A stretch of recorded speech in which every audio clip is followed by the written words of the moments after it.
ना। नमस्ते, म सत्येन्द्र आर। आज हामी मिलेनियम च्यालेन्ज सम्झौता सम्बन्धी केही जानकारी लिएर उपस्थित भएका छौँ। यो मिलेनियम च्यालेन्ज सम्झौताले आफै चाहिँ यसको विषयमा आफै बोलिरहेको हामीले महसुस गरेका छौँ।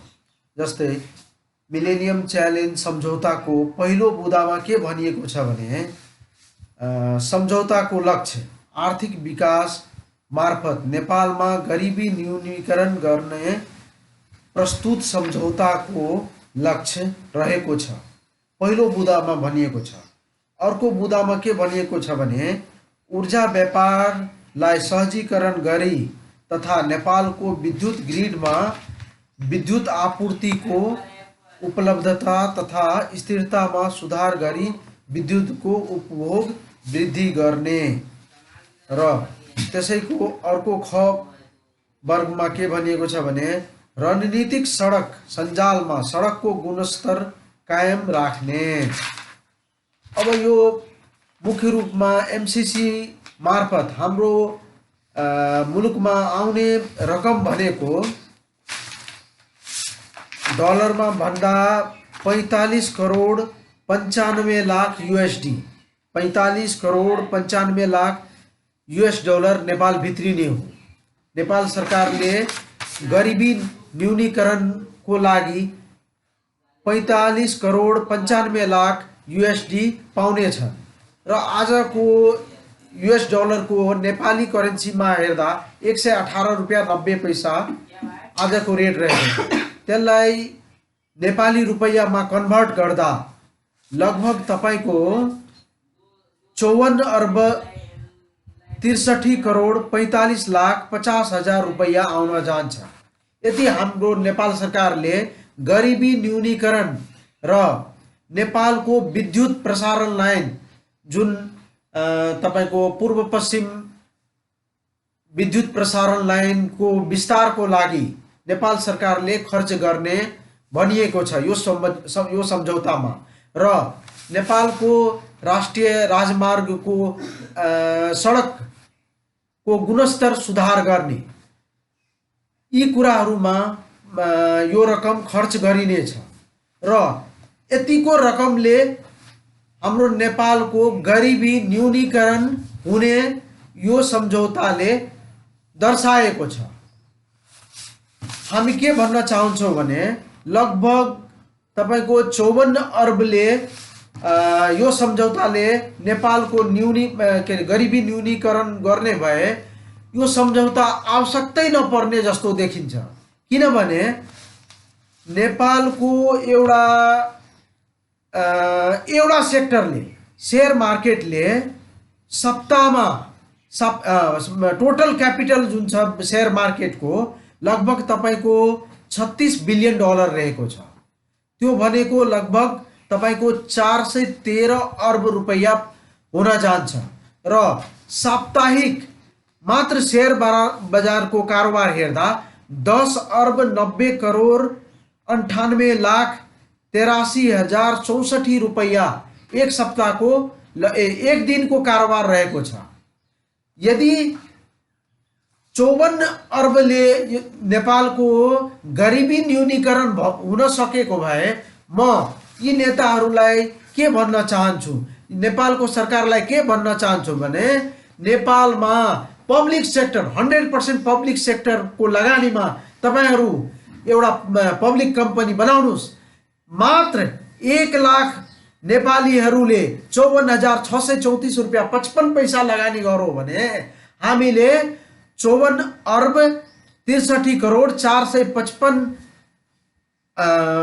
लाख रुपैयाँ करोड रुपैयाँ हाम्रो कम्पनीमा आउने छन् र यही कम्पनी नेपालीहरूले स्थापित गरेको कम्पनीले सम्पूर्ण नेपालको गरिबी न्यूनीकरण गर्नेछ। तर वास्तविकता यो होइन। किनभने यदि 54 अर्बले नेपालको गरिबी न्यूनीकरण हुने भएको भए नेपालमा आज गरिबी पूर्ण रूपले समाप्त भइसकेको हुन्थ्यो। किनभने 54 अर्ब धेरै ठुलो रकम नभएकोले, किनभने 1 लाख नेपालीले 54,664 रुपैयाँ खर्च गर्न सक्ने अवस्था रहेको छ अहिलेको नेपालीहरूमा। र अर्को कुरो के छ भने यो एमसीसी को प्रावधानहरूलाई हामीले हेर्दा यो प्रावधानहरूले आफै बोलिरहेको छ कि यो राष्ट्रघाती प्रावधानहरू रहेको छ। किनभने कतिपय प्रावधानहरूमा के भनिएको छ भने नेपालको कानुनले नछेक्ने गरी एमसीसी र त्यसका कुनै पनि अधिकारीहरूलाई नेपालको कानुनले कुनै किसिमले छेक्ने नगरी प्रावधान यसमा व्यवस्था भएको रहेछ। र त्यस्तै हामीले अर्को मुद्दामा के भनिएको छ भने जस्तो यहाँहरूले नि यो सनातन धर्म संरक्षण मञ्च गठन गर्नुभएको छ, ग्रामीण क्षेत्रदेखि केन्द्रको कुरा पनि गरिराख्नु भएको छ। एमसीसी पास भयो भने यसबाट नेपाली नागरिकलाई घाटा हुनेछ र यो अमेरिकाको साम्राज्यवाद कायम हुनेछ भन्ने जुन आशंका व्यक्त गर्नुभएको छ, यो पारित हुन नदिनको लागि तपाईहरुको रणनीति के छ? भयो भने तपाईहरु के गर्नुहुन्छ? अब यो पारित हुन नदिनको लागि हामीले जनदबाव सृजना गर्ने, नेताहरूलाई खबरदारी गर्ने, जनतालाई जागरूकता गर्ने, जस्तै नेपाल र नेपालीहरूको अस्तित्व नै समाप्त हुने गरी यो सम्झौता हुन लागेको छ। र यो सम्झौता भएपछि सम्पूर्ण नेपालीहरूले आजसम्म संसारमा कहिले पनि गुलामीको मार खेप्नु नपरेको एकमात्र मुलुक नेपाल र हाम्रो स्वाभिमान पनि हो कि आजसम्म हामी कसैको गुलाम हुन पुगेका छैनौं। तर यो सम्झौता हुने बित्तिकै हामी भारत र अमेरिकी गुलाम हुन जान्छौं सैद्धान्तिक रूपमा। किनभने कानुनले उनीहरूलाई छेक्दैन, उनीहरूले नेपालभित्र आएर खुलेआम जे पनि गर्न सक्ने कानुनी मान्यता पाउन जान्छ र उनीहरूले नेपालको जुनसुकै तपाईको खनिज सम्पदा होस् लगायत कुनै पनि खनिज सम्पदादेखि लिएर र तपाईको राजनीतिक क्षेत्रदेखि लिएर आर्थिक क्षेत्रदेखि लिएर नेपाललाई दोहन गरेर यहाँका सम्पदाहरू सबै लुटेर बाहिर लाने यिनीहरूको षड्यन्त्र रहेको, यो षड्यन्त्रको गन्ध आइरहेको छ यो सम्झौतामा। अनि जस्तो त्यो सम्झौतामा जुन तपाईको भारतीय मात्र नभइकन अमेरिकन सेनाहरूको यहाँ चाहिँ हालिमुहाली हुन सक्छ भन्ने आशंका, त्यसपछि यहाँको खनिज पदार्थ प्राकृतिक स्रोत साधनमाथि कुनैहरूको अनावश्यक प्रयोग र पहुँच हुन सक्छ, त्यसबाट नेपाली नागरिकहरू दासत्वको जीवन बिताउन बाध्य हुनेछ जुन आशंका व्यक्त गर्नुभएको छ। यहाँ ठुला राजनीतिक दलहरू नेकपा एमाले, नेकपा माओवादी केन्द्र, नेपाली कांग्रेस लगायतकाले संशोधन गरेर पनि यसलाई पारित गर्नुपर्छ भनेर एका थरीको तर्क छ, अर्को थरीले जस्ताको त्यस्तै गर्नुपर्छ भन्ने पनि गरिराखेको अवस्था छ। यहाँहरू यो जुन मञ्च बनाउनु भएको छ, यो मञ्च एउटा चाहिँ सानो समूह र नयाँ संस्था पनि हो।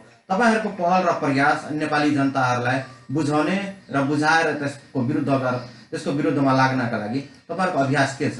के गर्नुहुन्छ? आजको जस्तै टरीदेखि विराटनगरसम्म र्याली मात्रै गर्ने कि अरु केही गर्नुहुन्छ? प्रारम्भिक चरणमा हामीले जनतालाई यो एमसीसी घातक एमसीसी को विषयमा जन जागरूकता अभियान चलाउने छौं। जनताले यो कुरोलाई बुझिसकेपछि हामी जनताको नेतृत्वमा सम्पूर्ण नेपालमा आन्दोलन गर्नेछौं र आन्दोलन मात्रै होइन निर्णायक आन्दोलनतर्फ जानेछौं। र यी नेताहरूलाई के भन्न चाहन्छु भने धनको लोभमा, धनको प्रलोभनमा यिनीहरूले नेपाललाई बेचिसकेको अवस्था हामी बर्दाश्त गर्नेवाला छैनौं। हामी नेपाली अब पहिलाको जस्तो छैनौं। हामी जागरुक भइसकेका छौं र हामी यो सरकारलाई उखालेर फाल्ने सम्म प्रयत्न गर्नेछौं। अन्त्यमा यहाँले जो चाहिँ तपाईँको कुरा सुनिराख्नु भएको छ दर्शक वा श्रोता वा पाठक के भन्नुहुन्छ? म अब यहाँ के भन्न चाहन्छु भने यो एमसिसी को सम्झौता सम्बन्धी सम्पूर्ण दस्तावेजहरू तपाईँको अनलाइन उपलब्ध रहेको छ। त्यसलाई तपाईँहरू पनि अध्ययन गर्नुहोस् र त्यसमा भएका प्रावधानहरू लाई अध्ययन गर्नुहोस् र त्यो अध्ययन गरेर यी नेताहरू जब तपाईँको घरमा, तपाईँको गाउँमा, तपाईँको छिमेकमा आएर तपाईँहरू सामु आउँछ, तपाईँहरू प्रश्न गर्नुहोस्। यतिको सानो एमाउन्टको लागि, यतिको सानो रकमको लागि तपाईँहरू मुलुकलाई बेच्ने प्रयास किन गर्नुभएको? यो तपाईँहरूको मुलुक होइन, यो साझा नेपालीको मुलुक हो। तपाईँहरू यस्तो गर्न पाउनुहुन्न। यदि तपाईँहरू अझ पनि सजग हुनु भएन, सतर्क यस्तो कदम चाल्नबाट बच्नु भएन भने हामी नेपाली तपाईँहरूलाई छोड्नेवाला छैनौँ। हामी यो सत्ताको मोह, सत्ताको भोगबाट तपाईँहरूलाई बाहिर निकालेरै छोड्छौँ भन्ने चेतावनी सबै हामी नेपालीहरूले यी भ्रष्ट नेताहरूलाई दिनै पर्ने हुन्छ। अरू केही छ तपाईँको एमसिसी समीक्षा कुरा राख्नु? अब केही कुरा के छ भने तपाईँको एमसिसीमा केही प्रावधानहरू मध्ये, अब प्रावधान त सबै विवादित प्रावधानहरू नै रहेको छ, तर एउटा प्रावधान के रहेको छ भने तपाईँको त्यसमा लेखेकै छ। म के हेर्न चाहन्छु भने त्यसमा के लेखेको छ भने